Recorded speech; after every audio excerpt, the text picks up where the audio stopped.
Senator. May I respond to that? First of all, Governor, I agree with you. Amber Thurman should still be alive, and there are a lot of people who should still be alive, and I certainly wish that she was. And maybe you're free to disagree with me on this and explain this to me, but as I read the Minnesota law that you signed into law, the statute that you signed into law, it says that a doctor who presides over an abortion where the baby survives, the doctor is under no obligation to provide life-saving care to a baby who survives a botched late-term abortion.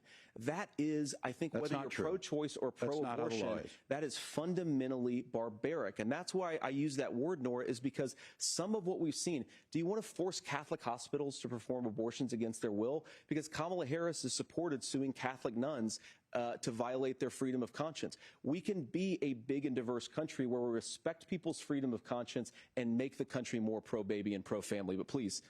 Yes, Governor, please respond. Look, this is one where there's always something there. This is a very simple proposition. These are women's decisions to make about their health care decisions, and the physicians who know best when they need to do this. Trying to distort the way a law is written to try and make a point, that's not it at all. What was I wrong about, Governor? Please tell me, what was I wrong about? That is not the way the law is written. Look, I've given But how? I've given this advice on a lot of things, that getting involved, getting engaged, that's been misread, and it was fact-checked at the last debate.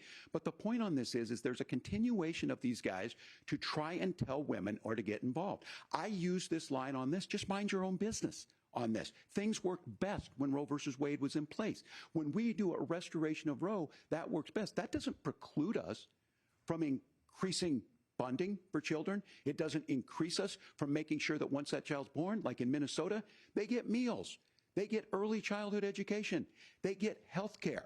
So the hiding behind we're going to do all these other things when you're not proposing them in your budget, Kamala Harris is proposing them. She's proposing all those things to make life easier for families. I asked a specific question, Governor. You gave me a slogan as a response. It's not the case. It's not true. That's not what the law says. So they fact-checked it with President Trump.